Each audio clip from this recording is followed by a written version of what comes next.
Hello, hello. I'm waiting for the scary music to come back on.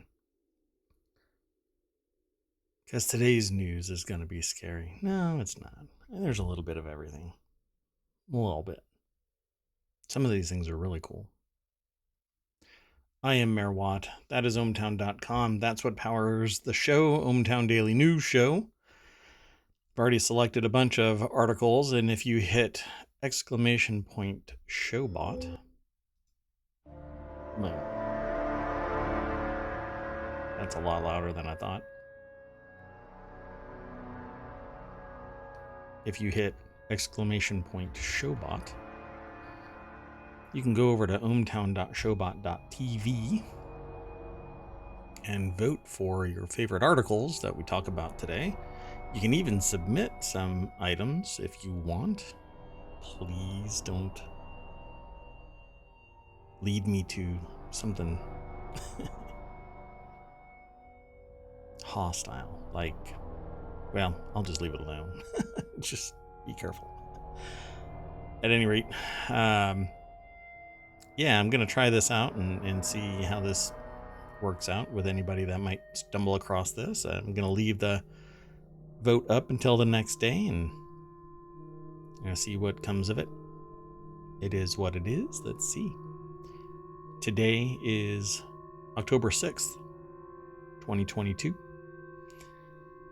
And let's get into it. Got the spooky music playing. I've already selected the articles. If you don't know what ohmTown is, it's a news aggregator, throws it into a bunch of categories and into shows that I hope to bring to Twitch. It's a podcast, which is one of the main vehicles for this, so you can download it wherever you have a podcatcher. Use your podcatcher and just do a search for ohmTown and you'll find it. The title for today's show is actually North Korea Gaslights the US while feds pardon marijuana convictions, and has a hemp brew and more. Very first article today is going to set you on edge, and then maybe by the time we get to the brewing and there's a gaming one later on, maybe you'll be nice and chill. J.K. Rowling ally arrested for allegedly doxing a trans activist. So when I first saw this, I was like, why would they drag J.K. Rowling into this? Because I know her history and I know that there's a bunch of allies for her, but why tie the two together? It takes a little bit of mental gymnastics to make it happen, but for the history, I can sit here now, not just now, but the more that I've learned about J.K. Rowling and her position, and it just reinforces my belief that, and it's not really a belief, it has quickly merged into, I can say that there is a firm scientific, or I should say sociological manifestation wherein when you become filthy rich, you become sociopathic. And I'll get to that, and we can talk about it if y'all are interested in it. I mean, depending on who hears this and they want to engage in conversation, I'm here every day, 6 p.m. Eastern, for an hour. I'd like to expand it more, but it's really about people engaging with me in this dialogue, and I would love to do it more live. Am I running around hyping myself up anywhere? No, not really. I'm just doing the show.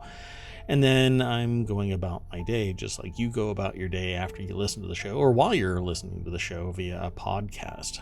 That's where a lot of people are actually downloading it. I wouldn't say a lot. A lot is subjective. Mr. Beast's downloads are a lot to everybody, objectively. Mine aren't that much. But anyway, why do I say all of this? Well, let's get into today's articles. Caroline Farrow, a campaign director for an ultra-conservative anti-trans group, was arrested at her home for doxing and misgendering. That's not why you get arrested. Misgendering somebody doesn't get you arrested. So I'm not sure why it was phrased this way. But doxing can definitely get you arrested, depending on the scope of it.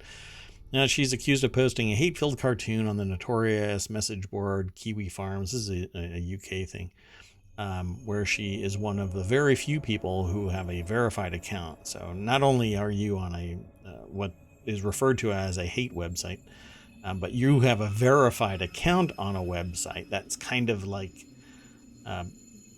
wearing a badge that says I'm a sociopath. So let's click this link. It takes us over to Vice.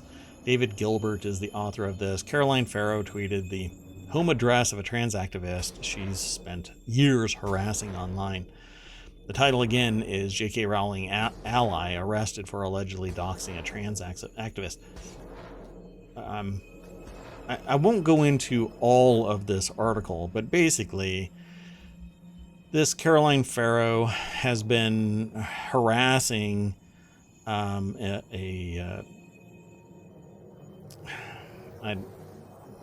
person, just a person. Let's just say that, a person. I don't care, how other people might characterize other people, but I would say in this particular instance, you have somebody who is screaming hate at a regular person. It isn't the other way around so much as the other person is sitting there saying everybody needs to treat everybody as equal, regardless of their gender, or if they're trans or not. It shouldn't matter to you that somebody else is trans. It doesn't hurt you in any way, shape, or form that somebody is trans. In fact, somebody seeking happiness wherever they seek it, as long as others aren't being harmed, why don't you leave the person alone? Well, this person is full-on sociopathic. Provokes a statement of the church that no, she couldn't have possibly posted this hate speech and doxing because she was playing the organ in church. And you can't do that kind of stuff because the whole mass thing, even if I wasn't playing the organ, she says this, even if I wasn't playing the organ, I couldn't do this because of the whole mass thing. Yet she has been self-identified as being the person who is carrying on this harassment of someone on Twitter. Stephanie Hayden.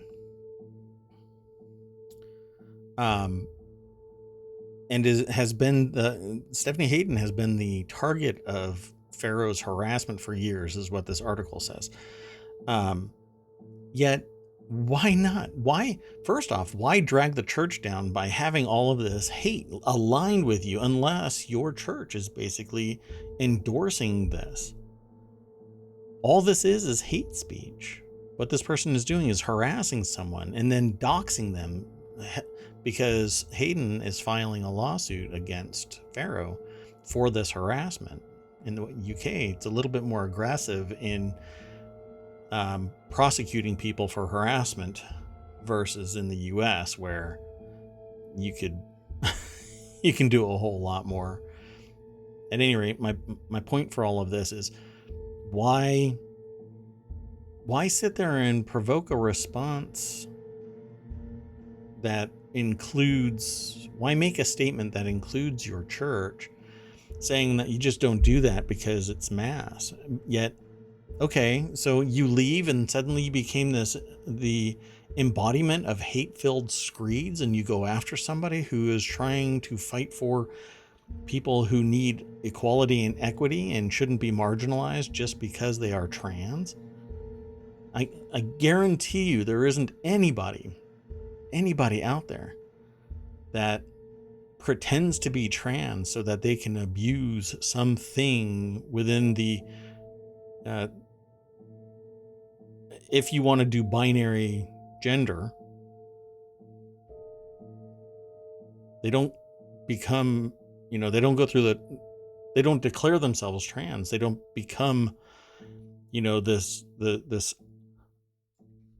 other persona just so that they can, sneak their way into a bathroom or whatever psychosis these people are going through, that sit there and say, well, a trans person isn't really a person, and therefore I can treat them like crap instead of human beings. It isn't just a gender Twitter spat, as Farrow says, and I think that she should just shut the hell up and let people be people, and everybody should be treated as equal. And the two, like, both of them should just go their separate ways. Yet Farrow needs to learn how to treat people as human beings regardless. Until, I can sit there and look down at Farrow because she's treating the whole mass of people who aren't identical to her as lesser beings, instead of treating them all with equal respect and not sitting there doxing somebody so that the rest of these sociopaths can go after another human being because they, quote unquote, aren't like her. But they dragged J.K. Rowling's name into this because she won't step up to the plate and discount these wingnut people. So yeah, J.K. Rowling deserves to have their name dragged out into the public, because it says here, a self-described feminist tweeted a message of support to Farrow in March, saying, "Big love to you." And Rowling, who has posted transphobic messages on social media after Farrow said her life was being invaded and dominated by insane trans rights activists. Yeah, because one side is seeking equity and inclusion and parity with the rest of the world, because there are people like Rowling and Farrow and other wingnuts that are wholly against the LGBTQ plus community with a little bit too much energy. You know what I'm saying? Like, somewhere in their mind, they're overcompensating that a trans person or LGBTQ plus person is a threat to them in some way. Or, like this other wingnut that sits there and says that, every Jew needs to be wiped out because my preschool teacher forced me to share my crayons with this other person. All of this is batshit crazy. Again, show me where I am wrong in all of this, because I would love to challenge my preconceived notions as to what a wingnut is in this dynamic, because this, so far, everything that I have read about this Farrow person just screams they're not like me, so I can hate them and continue to marginalize them and build an army of people who think like me, instead of allowing people to just be people in whatever form they want to be. It does no harm to Rowling or Farrow or countless other wingnuts if a person wants to be this way, that way, the other way. They want to be who they are. What does it matter to you?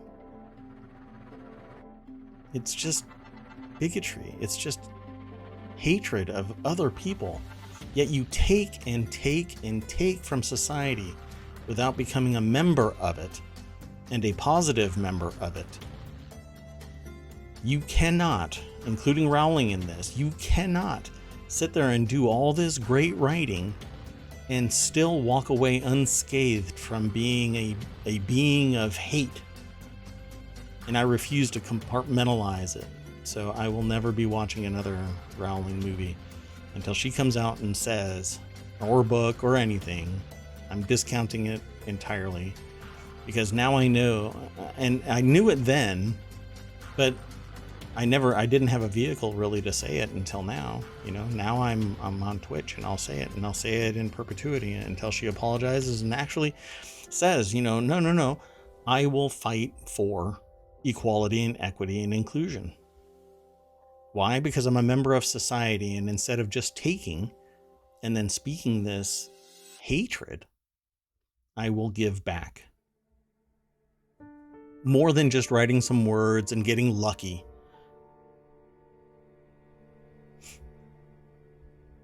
So let's throw that in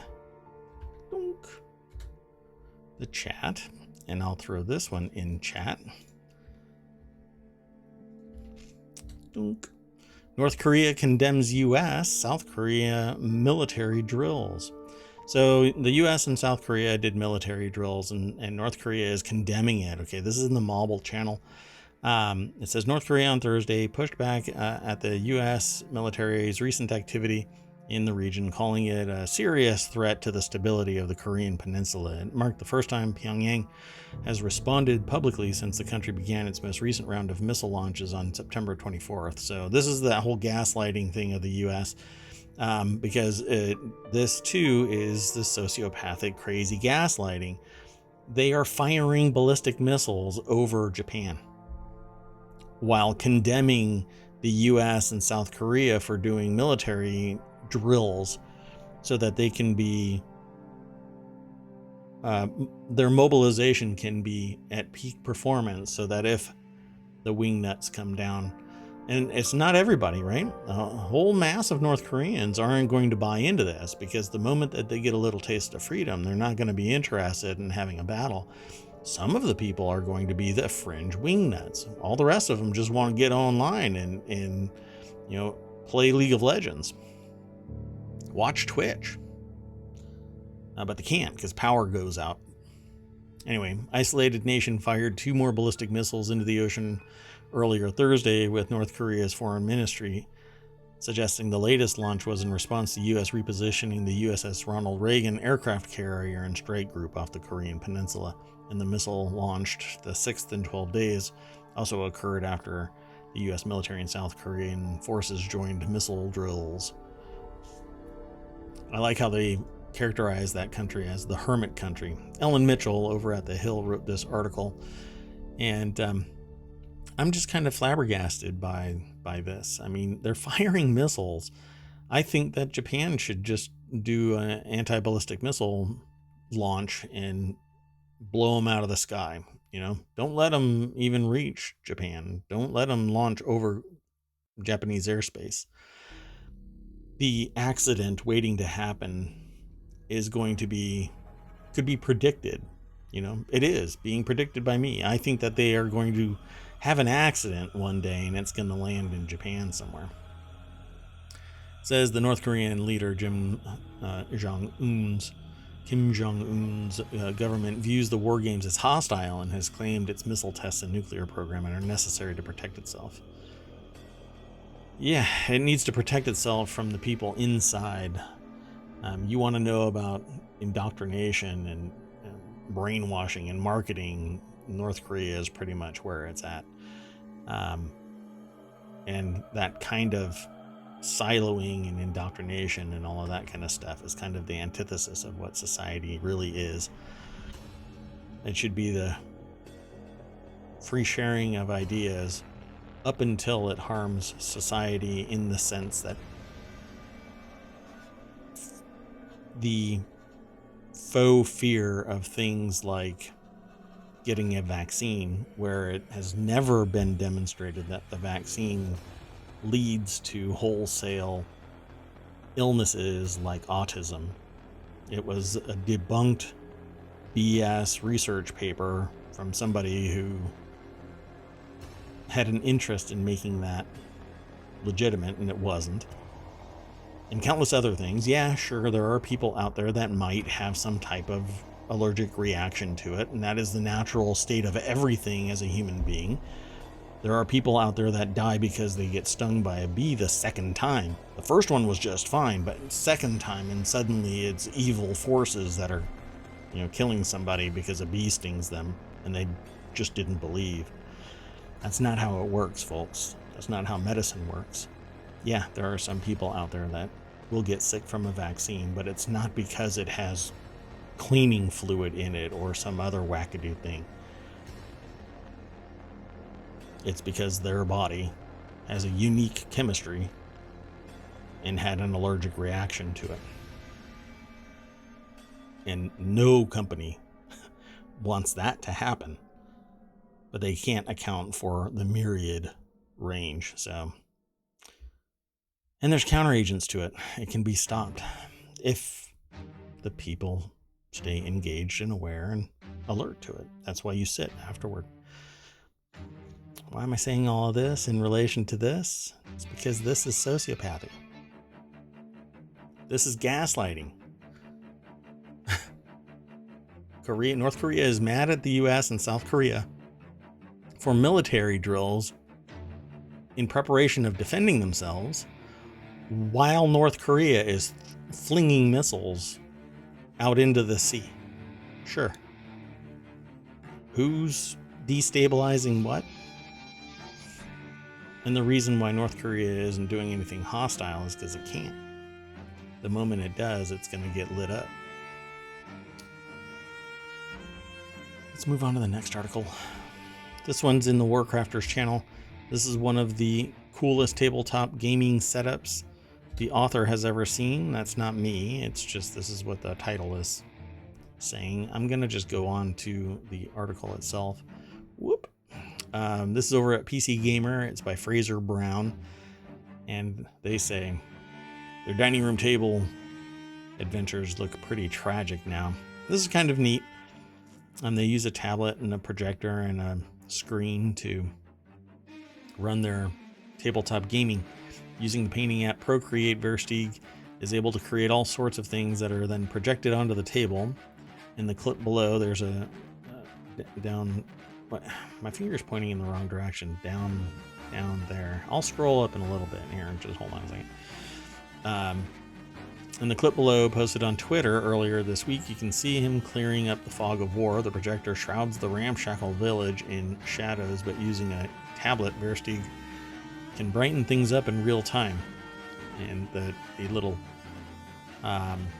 tweet says, I've installed a projector on the ceiling above my gaming table, painting dynamic lighting using Procreate onto the game table or layout, or onto the game or layout. And they use this for their grid overlays, stats, fog of war, area effects, simulations, and for some dramatic lighting. Dun, dun, dun. So that's pretty neat. I won't play the video. I'll encourage you to go over there and, show PC Gamer some love. Let them know that you are out there and you value their news. And you can follow the link through ohmTown. This next article is Brewing with Hemp, a budding new ingredient with a different kind of haze. Beer and Brewing is the author of this. It says Brewers Publications. It's sponsored. I don't know if it's going to have the author of this, but it says Brewing with Hemp by Ross Koenigs, the companion book to Brewing with Cannabis, using THC and CBD in beer by Keith Villa, PhD, explores the cannabis sativa plant from a brewer's perspective, focusing on how hemp, which contains less than 0.3% THC, hemp flavors, and cannabinoids play in beer. Koenig leads the readers through the history, legal considerations, physiology, and ecology of hemp, while helping professional brewers and homebrewers alike understand the science of cannabis and how to best utilize the popular plant in beer. Why do I say this? Wait for it. You might be surprised. So it says here, this is the second book in the cannabis series, and which is perfect for home brewers, professional brewers, enthusiasts, and appreciators of the hop plant's dank cousin, hemp. Hemp, by the way, well, marijuana, if you haven't listened to previous, I don't smoke, but I have learned about some of the history of marijuana. It was originally used by the Aboriginal people of North America, the Native Americans, but they weren't American at the time, right? And anyway, and they're not Indians. It's different tribes. Anyway, the point I'm making is it was used to get closer to their for lack of a better term, their god, their spiritual entity, Earth, the universe, become one with nature. It was their drug to get free of earthly bonds. And, a bunch of MBAs stumbled in off of the boat and said, hey, look at that. They're really enjoying themselves. Let's turn it into something we can sell. And that actually bloomed, and then it became a threat to the cotton industry because you could grow hemp like a weed. Yes, all of these are intentional. And then it was outlawed. Why? You can't say it's because it has deleterious or addictive effect on people. Why? Because there's alcohol in cigarettes. Both of those have, and tea and Pepsi and anything with caffeine, coffee, etc. All of this is sugar, caffeine, marijuana, THC, alcohol. All kinds of stuff are addictive and have deleterious and physiologically damaging effects when abused. But cannabis is the one that is illegal. And hemp was for a long time, until people pushed education out and enlightened people and lobbied and made it possible to return hemp to commercial enterprise. Imagine that. Why? Because one could be grown everywhere, anywhere, even poorly it would grow because it's a weed, while the other had a full-on industry that was enslaving people. And I'm sorry, I brought history into this that didn't involve just a plant and a marginalized people that were pushed all over the place in the United. Oh man, I am just saying horrible things today. Obviously, I'm wrong about all of this, right? Okay. Well, you can follow this article and go check out this book. I don't think that it's going to get into the weeds like I did. They're not all gems, I just tell them. Anyway, the next article is James Dyson sues Channel 4 for libel over a news report. The billionaire businessman James Dyson is attempting to sue Channel 4 over a news report that claims of abuse and exploitation in the Malaysia factory of a former supplier to his firm. Now, here's James Dyson looking off to the side and saying, "Do you smell that? Is that me? Can't be me. I'm a billionaire." The lead story on Channel 4 News on February 10th suggested Dyson, second on this year's Sunday Times UK Rich List, is complicit in the practices at the ATA-owned factory. The inventor's lawyer told the High Court in London on Thursday. Hugh Tomlinson, KC, said the allegations were remarkably defamatory. In written submissions, he said, the main theme of the broadcast is the difference between the fact of Dyson's image, which his firm seeks to project and protect, and the reality of abuse and exploitation, which it, the broadcaster, discloses. And the broadcaster leaves the viewer in no doubt that there has been very serious wrongs in relation to workers in Malaysia, and that Dyson has, at the very least, failed to take action to deal with it. I hate to break it to you, but short of bowing out of the manufacturing process and suffering a gross hit to the bottom line so that you can retool a different manufacturer, or making a threat, but until oversight leaves and you have very little legal recourse in somebody else's country, gosh, there's a whole lot more complexity here. He may be a billionaire, but abusive tendencies in some other country is going to be possibly part and parcel to the socioeconomic disparity between job creator and the consumer and the employee. The employee has very little, if any, bargaining power, and when they do pipe up, they get they get oppressed, suppressed, maybe even deleted.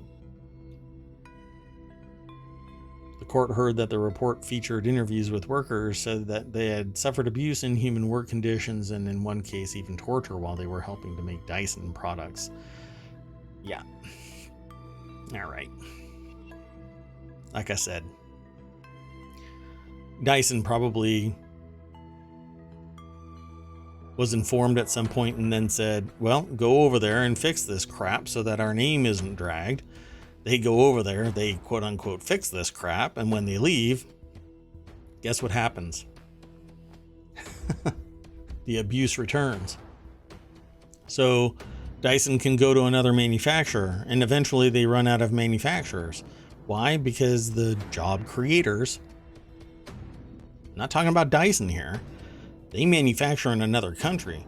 The standard of living, the standard of existence is different in different countries. Not everybody gets the same oversight. Here in the US, we have things like the NLRB and OSHA and unions and all kinds of other oversight. That's why things are expensive. That's why a lot of people really hate oversight, which is why a lot of people try to abuse other people until there's a whistleblower. And then we even kind of stomp on whistleblowers too, when they are trying to make the world better. In this case, it's going to take a dynamic shift in Malaysia to change how workers are treated. It's not going to be Dyson that fixes this. Regardless, they could go to another country and do this, and the workers in that country have different oversight. And thus, the culture is different, the laws are different, how workers are treated are different. I mean, this happens everywhere to some degree in every country. I just don't think that James Dyson is the one that should be dragged through the town square. This should have been discussed. Hey, Dyson, what all have you done? Who knows? You know, the people that are bringing Dyson into this really should be going over to Malaysia and saying, hey, what's going on here? And see how far that gets discussed. It won't get discussed very far. Let me tell you, it won't get discussed. You'll be surprised if you make it back onto your plane. Because when you start screwing around with a lot of money in a foreign country, you don't have any business messing around in. You better get a whole bunch of cheerleaders in that country fighting for you as a proxy, not going over there and dragging Dyson around isn't going to really help anything. So let me just say, Dyson could go, well, I'm going to go to another country and get my manufacturing done there. It's going to hurt the bottom line, and it's not going to guarantee, even in the remotest way, that these workers are going to get any type of more positive treatment. They'll probably lose their jobs because at least Dyson is offering up a job to a manufacturer in a location. Now, I guess Dyson could manufacture locally, but then the margins for Dyson would be a whole lot smaller. Pardon me. Let's move on to the next article. Genshin Impact won't add any more endgame challenges because of excessive anxiety. I keep hearing about this. Depending on where a company is, this excessive anxiety issue keeps popping up. Flappy Bird, for instance, was shut down because the author saw people had excessive anxiety. I think that is even the quote that was said, and eventually it was brought back online, but brought back to the store, and they re-entered public discourse about Flappy Bird.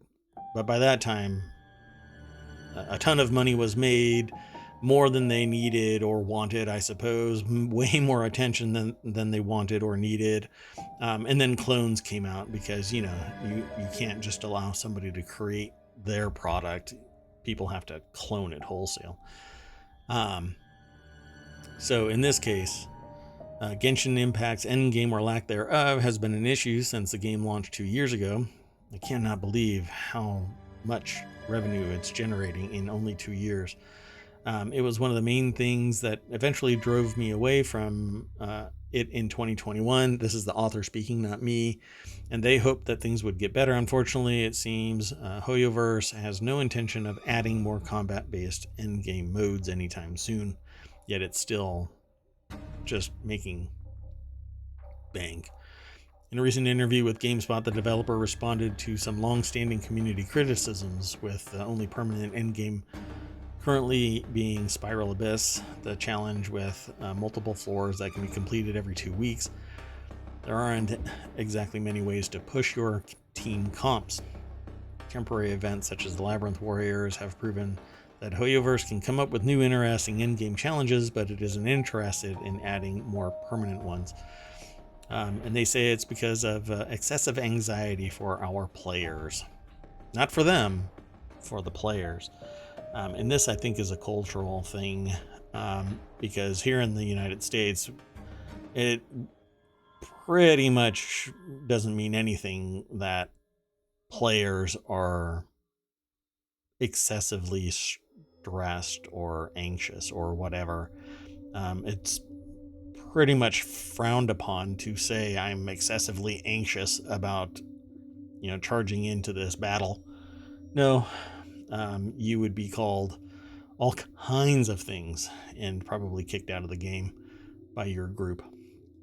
Anyway, this is an article by Molly Taylor at pcgamer.com. Hoyoverse has no plans to cater to its hardcore audience. That's not really what that message is, Molly. They are saying that they have concerns about the culture of their game and its players, and that they want to maintain a certain work-life balance, so to speak. They don't want the players to fall into poor health because they are charging into the games constantly. They want them to walk away. Whereas WoW just flipped the script and said the rested period is the new period and the non-rested period is the old period, and you don't really need to do anything except play end game stuff as much as humanly possible. Hoyoverse is actually saying, go out, touch grass. And they are still making bank. So I think that maybe they have the right ratio between work-life balance and by that I mean in-game playing all the time and stressing about playing the game at the peak of its in-game content, right? And the actual life of the players. Go out, touch grass, come back a little later. However, said that it doesn't plan to revise the power creep that mostly affects pre-Inazuma characters, saying that characters should be considered as more than a single dimension or numerical strength. It also said that there are no current plans for additional geo-reactions, traveler costumes, or an increase in the resin cap. These are all common community requests. Let's see if there's something else in here. Hoyoverse seems to be focused on catering to the broadest set of players it can with casual dailies and weeklies. Genshin Impact is an absurdly good combat system, though. Cooking up elemental reactions and playing around with team comps is a lot of fun. And it's a bummer that Hoyoverse doesn't want to permanently explore that at a higher difficulty level. I suppose so.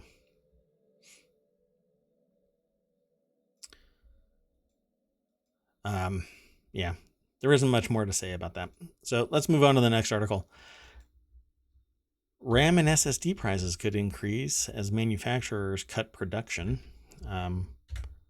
A report by market analyst Trend Force Investigations paints a sobering picture of the state of memory industry right now. According to the report, memory pricing dropped at the end of last year, forcing the likes of Micron and Kioxia to reduce the production of DRAM and NAND memory. This means that the current low prices for RAM and SSD will be short-lived. This is artificial. All of this is artificial. It's all about making the margin higher, but it could be. There are resources enough to make the market price set at a place where people can purchase it and still have enough margin for the enterprise to be, in a secure position future-wise. But it's artificial scarcity. It's a big lie. It's like the gas prices. It's like the oil prices. There's enough to go around, but you have to keep. And again, I always bring this back to the sociopathic side of things, because there is a whole lot of it when you look at it. Instead of making it so that there's a 10 to 15% margin, you got to have 35 to 45% margin, because you're quote unquote leaving money on the table. Well, no, what you're doing is you are not forcing inflation down everybody's throats and pricing out people who can't afford the 15 to 25% to 35% market increase just so that you can have that 35% market or additional profit.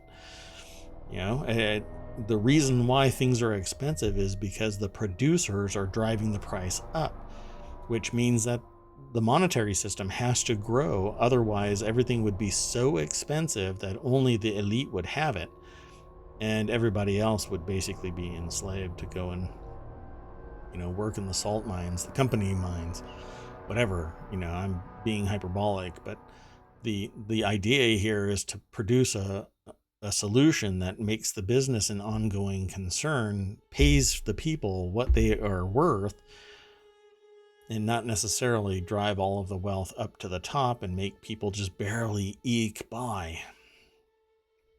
But it's done intentionally. A lot of this is all done intentionally. Micron is one of the big three suppliers of computer memory alongside Samsung and SK Hynix. This oligopoly is responsible for producing 95% of the RAM chips that make their way into our machines. This has actually been a problem in the past. This oligopoly of producers has been under investigation before for conspiring to fix prices. The memory market itself has been under investigation for market fixing. If Micron feels the need to reduce production, then the other two aren't far behind. Yep. Literally, the customer means nothing because they know that you're going to buy whatever. It's just like a drug dealer. You're going to come and buy from them. They say here the reason Micron has made the move is due to the larger consumer electronics market being weaker than expected, add in rising inflation, the Russia and Ukraine war, which is just dumb, and continued pressure from the pandemic. Yeah, this is dumb too. And it's bad news for plenty of electronics. The fact that I can't get any damn Raspberry Pis is pretty evident. In fact, things are so bad on the NAND flash front that the report suggests that some manufacturers are selling at a loss right now. Yeah, not sure how that's even possible. This looks like it's going to be a knock-on effect when it comes to introducing new technologies as well. Micron said it's said to be focusing on its existing 176 layer NAND instead of ramping up production of the 232 NAND flash as they head into the year. That's the end of that snippet. Alan Dexter over at PCGamer.com wrote this article. It has a neat graphic. That's pretty cool. If you've been eyeing up a RAM or SSD upgrade, you might want to act now. Yeah, well, if they're constraining it artificially, you're going to have to pay more. What that looks like, I don't know. I would imagine that they're probably going to force the prices up another 10 to 15% easily. but I'll leave it alone there. You can follow the link in chat. You can also go over to Showbot if you type in !Showbot, !Showbot. And my chat isn't being displayed anymore. !Showbot will pull this up, and you can actually do !S and then a submission for either a URL or a title or a topic or something, and then people can vote it up just by going over to ohmTown.showbot.tv. This next article is over in the Continuity Report. It is Glass Onion is going to have a 1-week release in theaters, and it's going to screen the film in 600 theaters. Rian Johnson's highly anticipated Knives Out sequel is launching in theaters after all. Netflix announced that Glass Onion, a Knives Out mystery, will get a 1-week only theatrical release over Thanksgiving, following the highly anticipated film's world premiere at the Toronto International Film Festival, where it launched to rave reviews. I'm all over this. I want to see this. I'm going to pause this video so it's not streaming. Angelique Jackson is the author of this over at Variety.com. And if you've never seen Knives Out, go watch it. It's awesome. The next episode of this is going to be Glass Onion, a Knives Out mystery.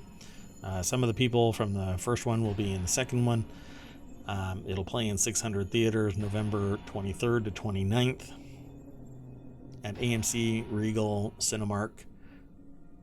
I will wait for it to hit Netflix, and I'll probably end up buying it. I bought the last one. So let's see. What do they say here in this article? I'm over the moon that Netflix has worked with AMC, Regal, and Cinemark to get Glass Onion in theaters for this one-of-a-kind sneak preview, Johnson said in a statement. These movies are made to thrill audiences, and I can't wait to feel the energy in the crowd as they experience Glass Onion. Between this and the release on Netflix in December, I'm excited that audiences around the world will be able to enjoy the film. I agree, but that's all that I'm going to say. Glass Onion debuts globally December 23rd on Netflix. That's kind of a bummer. I really want to see it earlier, but they do what they do for whatever reason they do it. The next article is what I was alluding to previously about the various marijuana-related discussion, and that is Biden pardons people convicted of marijuana possession under federal law. The president will also urge governors to follow his lead for people convicted on state charges of possession. Why? Because it's legal in so many other states. Why not just make it legal? Federally as well. It is akin to beer. The only reason why it's ever... just like beer, everybody is abusing it. Not everybody. A lot of people are abusing beer, and it's until they do something overtly dangerous or drive drunk or whatever. And people who get stoned don't go speeding down the road typically, but people who drink beer go driving out of control, and they get violent, and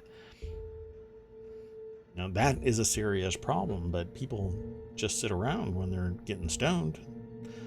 The president urged governors to follow his lead. I think that the federal law should change for marijuana, and that way dispensaries and whatnot can actually use banks and be protected by FDIC and transact business in a non-cash basis. Literally extend this legitimization of the marijuana industry, just like alcohol, just like caffeine, just like sugar, just like addictive materials. It's it isn't heroin, it isn't LSD, it isn't debilitating. You can't overdose on marijuana. The pardons will clear out about 6,500 people who were convicted on federal charges of simple possession of marijuana from 1992 to 2021, and thousands more who were convicted of possession in the District of Columbia, officials said ahead of the president's announcement, because it's up to the states to vacate convictions in those states. But at least the federal system is getting cleared out. Good. Simple possession. We're not talking about mass distribution and all kinds of other things that also were, I guess, conducted while it was illegal to fulfill the illegal enterprise. Because there's a whole lot of bad stuff in the black market. So making it legitimate means that it can be regulated and taxed, and people can be monitored and so on. Just like the alcohol industry, just like the cigarette industry, except that the cigarette and alcohol industry have a whole history of bad on top of the product itself. And I'm largely cool with alcohol until it's abused. And I don't like cigarettes at all because your exhale is somebody else's inhale, and it's disgusting. So if you want to smoke at home. Don't make other people inhale your cigarette. I'm even cooler with the idea of cigars because they're not as chemistry laden. Not when they're all natural. It's more akin to marijuana. So, and if you can avoid all of it, avoid all of it. Mr. Biden stopped short of calling for the complete decriminalization of marijuana, something that Congress would have to do, and said that the federal government still needs important limitations on trafficking, marketing, underage sales of marijuana. Treat it like cigarettes then. I mean, you could basically cut and paste everything associated with cigarettes and apply it to marijuana. I find it astonishing that you can sign up for the military at 18, but you can't drink until you're 21, and marijuana is completely outlawed at the federal level. So if you work for the federal government, if you're a civil servant and you get caught, there's all kinds of stuff. I mean, you're gonna have to jump through some flaming hoops to make sure that you don't get in serious trouble. Anyway, they praised the president's announcement advocacy groups, but said that the impact on real-life individuals will be limited if the states do not follow suit. Now, there's a lot of states that it's legal. So marijuana is already fully legal in about 20 states, and some other states have relaxed criminal penalties, according to DISA. Go check out that article. I think you might like it. Got 2 more articles. Shark Tank investor Kevin O'Leary says Twitter isn't even worth $10 billion, and Elon Musk should start from scratch if he wants to make his money back. Well, I hate to break it to Kevin O'Leary, but if he starts... Well, okay, let's just put it to you this way. Elon Musk has his money start from his family in South Africa. I've talked about this before. He has his start from South Africa. Millions of dollars. Gets into the startup sector, starts X. Buys his way into PayPal management by merging X. He still is hell-bent on creating X. And when he started talking about recently Twitter being the beginning of the X application, which is the everything application, he wants X back. That's why SpaceX is SpaceX. I'm surprised that Tesla didn't have Tesla X. It just didn't market well. Otherwise, it would be called Tesla X. Or Xla, for crying out loud, whatever. But he buys his way into management using his wealth, and then leans on the engineers to make things happen, but is the front man of the band like Steve Jobs in all of the areas that he's in. Is he smart? Sure.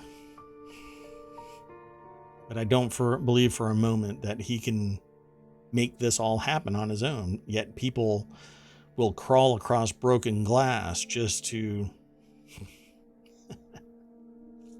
praise him.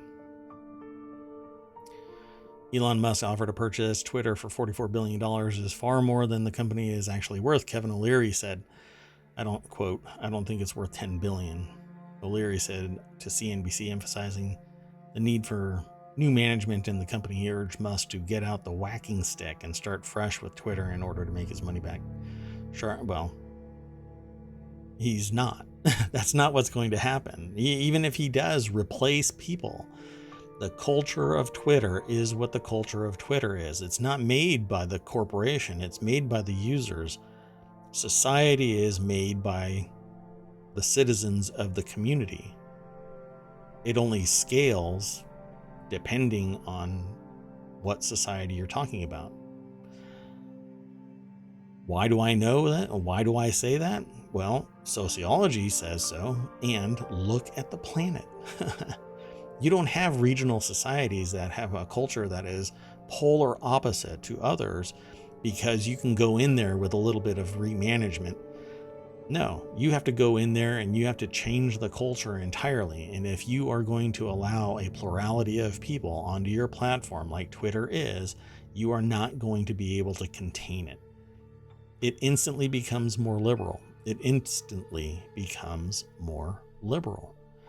Just like the population density in any place that allows for the free interaction of a society members becomes more liberal, Twitter will return to liberalism because it's a plurality of society members interacting, arguing and debating and sharing ideas and ideals and sharing their culture and going on about their business, unlike the wingnuts that end up causing things like cultural xenophobia, where the people who want to interact with other people are marginalized, abused, deleted from the planet, etc., etc., etc., etc. Look around and try and tell me where the xenophobia leads to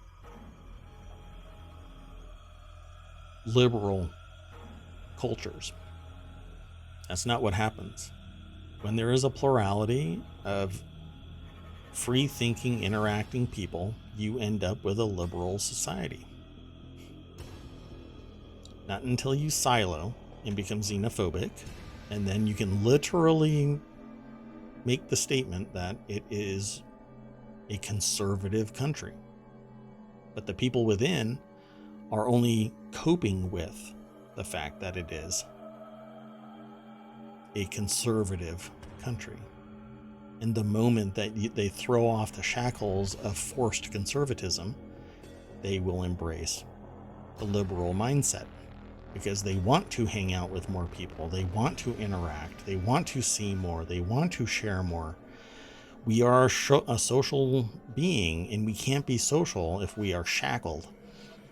Well, this guy is nothing more than the pot stirrer, constantly on the show and now even off the air.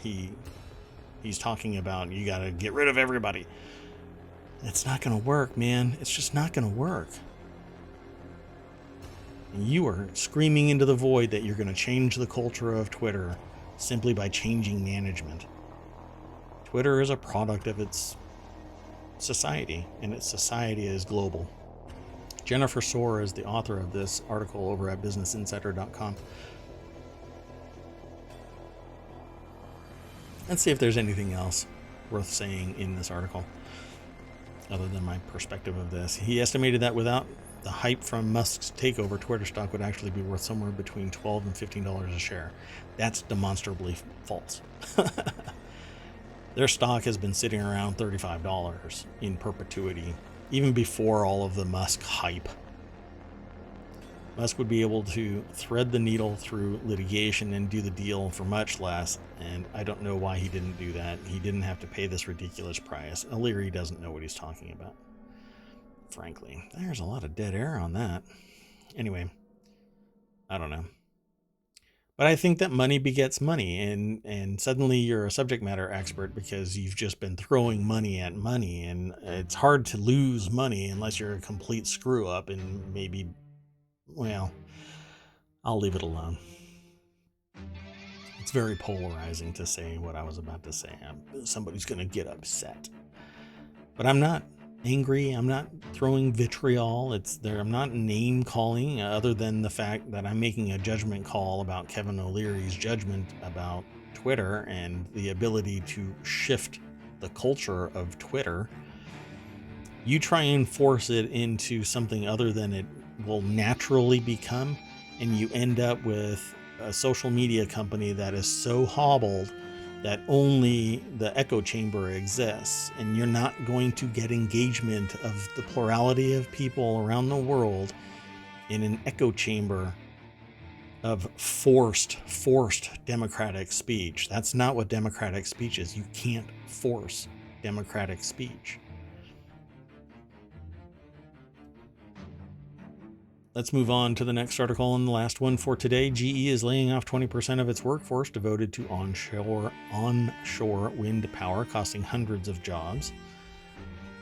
Why is this happening? Not quite sure. The move will cost hundreds of jobs and comes as GE faces rising input costs, supply chain issues, and competition from Siemens. Now we know Seema Modi is the author of this article over at CNBC. GE is also in the process of splitting into 3 publicly traded companies focused on healthcare, aerospace, and energy. I think what's going to end up happening is this is just going to bounce back as another subordinate unit within its energy company. But you have to make that energy company look sexy enough for investors, and then you can expand. Supply chain, I don't know. I think that where energy really needs to be is nuclear energy, and we can keep on talking about this at a later date, but I've said it before, I'll end up saying it again, I'm sure. These renewable energy solutions like solar and wind, they're not defensible. Hydroelectric, geothermal, not defensible in any way, shape, or form. And that's my fear. Not to mention that we have a really derpy EV ecosystem with zero business model support behind it. If you buy a car one time, I won't get into it now. I'll have to just support it with articles. I very rarely make the determination of what genre of article I put together for the ohmTown Daily News Show, because I have a plurality of, just like society, I have a plurality of shows that I want to talk about topics within. So each one of these categories, there's 6 of them, right? Create, news, education, entertainment, social, and technology. And then within them are 50 channels. Each one of these channels has a focus. I would end up talking about EVs within 4-Wheel Tech, which is a channel, a show, 1 hour a week that focuses on vehicles, not just EVs, but vehicles. And then Greenogram is one about renewable energy and energy discussion in general, and so on. I mean, it is what it is. And I did this really long-winded introduction. It's like an hour and 20 minutes. This should be shorter and sweeter, just to get people's attention. But nobody watches an hour-long intro video about ohmTown. So I'll just have to go back and redo that video. At any rate, that's it for today. Again, I am Mayor Watt. That is ohmTown.com. This has been the ohmTown Daily News Show for October 6th, 2022. And I hope to see you tomorrow, 6 Eastern. If I miss you, there's the VOD, there's the podcast. Go check it out. I'm going to try and extend my hours, but it's tough right now. So every time I won't get into it. Come by tomorrow, 6 p.m. I'll see you. Bye-bye.